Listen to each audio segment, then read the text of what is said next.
eligible for a contract extension with Cleveland. His deal would reportedly be easier to do than those of his draft class counterparts in Josh Allen and Lamar Jackson because they are considered to be a higher tier quarterback talent, although Browns fans would tell you otherwise. But Baker is not expected to take any sort of discount. So he said he's in no rush to sign an extension, although I'm sure he would be happy to sign an extension. Yeah. The Browns have no incentive to sign an extension with him. They can very easily let this play out for the rest of the season. Yeah. I actually don't have a problem with this situation. Obviously, Baker would like to have a longer extension and get his money. But this is the year. Just go out and perform well. And you'll get your money. You'll get your money. It's as simple as that. The Browns are not in a situation where they can just move on from Baker. If he plays well enough, they're going to pay him. That's what they should do. Joe Flacco bet on himself. Baker, the reality is we will know by the end of the year. Either the Browns are going to have the leverage that Baker finished second to Baltimore and, had some games where he could not elevate, or Baker's going to have the leverage. And what's Cleveland going to do? Bail on him if he gets them to the playoffs, wins the division, and wins the playoff game? They're not going to bail on Baker. And nor should they. No. So, this is Baker. In the end, a lot of people would say, ooh, Baker, and I've said this, he's not going to get his money now. But if he plays as well as he could, God, he's got the best offensive line and the best running back in the game, the best running game and the best O-line. If you go look at the last 20 years and said this team has the best offensive line and the best running game, Dak went 13-3. Dak Prescott as a rookie when he had the best O-line and the best running back. It is hard not to be a playoff team if you have Phillip Rivers last year had a top O-line and a good running game, and Phillip Rivers won 11 games, and now he's out of the league. He was an old man. There's no excuses for not just Baker, but for the Browns. Yeah. They should be. Not only they should win this division, they should be in the playoffs. They should win multiple playoff games. There should be high expectations for them. You should do better than you did last year. Yeah. It's another year into Baker's career in this system, and he's betting on himself. It worked out for Dak. And Flacco. Sometimes you have to do that, but it's totally in Baker's hands. If he plays well, he's going to get paid, and they should pay him. Yeah. Joy with the news. Well, that's the news. And thanks to go, because this would be one of the first states to pay attention to in the ongoing Aaron Rodgers saga with the Green Bay Packers. So we were going to keep an eye on if he was going to potentially opt out, but according to Jeremy Fowler, he's unlikely to go that way. So it'll be too difficult for Rodgers to make this decision now with so much time left for the season, which is what we assumed. This was probably going to be a little too premature to pull right now. We're still pretty far out from training camp and for the start of the season for him to make a decision to opt out right now, unless he was 1,000% dug in and the conversations have gone bad. The Packers have called his bluff. Yes. The Packers have said, because part of this story is people have stopped calling the Packers because they won't take the call. So the Green Bay Packers won. The Green Bay Packers said, we're not trading you, and essentially they have won. Aaron threw a little bit of an off-season tantrum and did what Aaron does, whatever, which is he has every right to do it, but the Packers won this. The Packers said, all right, don't play. We'll go with Jordan Love. We're not going to fold to you. We're not going to set a precedent, and the Packers are going to get their way. Well, they've always said that they weren't going to trade him. Right. So unless he came out very publicly and said, I'm not playing here anymore, they always had the leverage in that situation. Yeah. Until he comes out I will never play for you again. Jordan Love is your guy. Trade me, or I'm going to sit and whatever, and it's going to get really ugly. They were always going to have the leverage in this situation. Well, he had to be that violent to make something move. We know Aaron's very calculated, and he's very measured. The downside to doing what Aaron did, if the team doesn't fold, it just looks like a tantrum. That's all it looks like now is I want this, and you come begging back to the franchise. So the downside, there is risk in what Aaron did, which is get all upset. And that's why I think Aaron told a lot of his friends, quote, it's fixable. They kept saying it's fixable, it's fixable. Aaron didn't want to go all the way in saying it was unfixable, knowing there was a shot that Green Bay would not budge, and they didn't, and Aaron's going to come, crawling back, but come back. There's still time. He could still not come to training camp.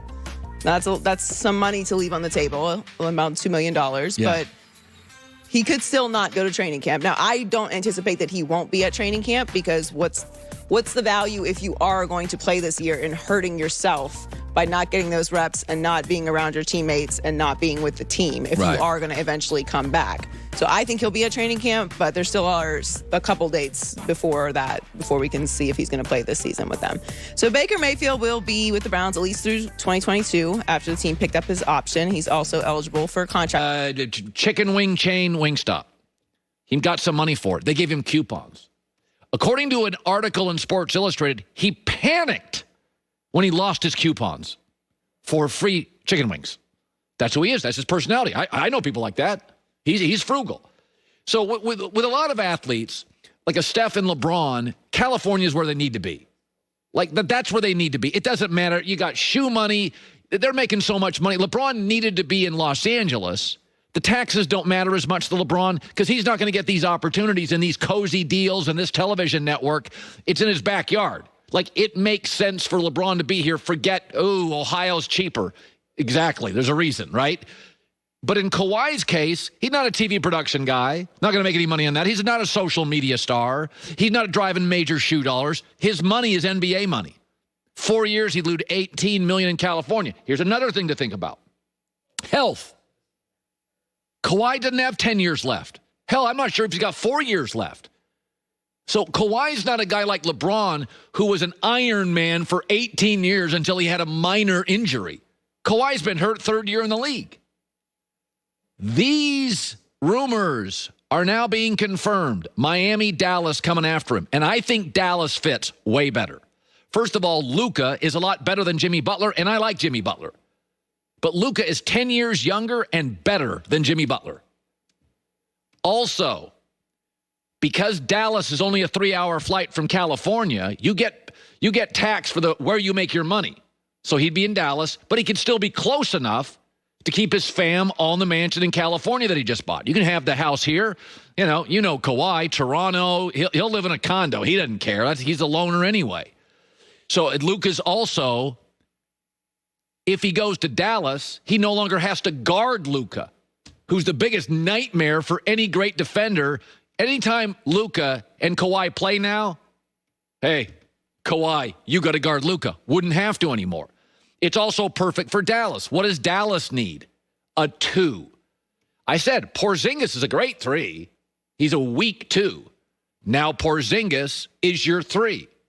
Luka, Kawhi, Porzingis, Hardaway, that's a championship team. That is an NBA championship team. And by the way, Dallas has cap space. Miami doesn't.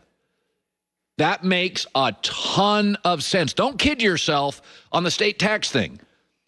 California taxes for Hollywood stars and for big business people, yeah, it's expensive, but there's so much business here that you can make an argument for LeBron. He wouldn't have these TV network opportunities if he's in Ohio. He didn't have them before. Why suddenly now you have 8 of them? Because people want to work with him. It's cool to work with LeBron in Southern California. You move here, he was told, all the billionaires line up, and they did. But Kawhi's not that kind of personality. There's no advantage for him here. Dallas, 3-hour flight away, family can still stay here. I think this makes a ton of sense.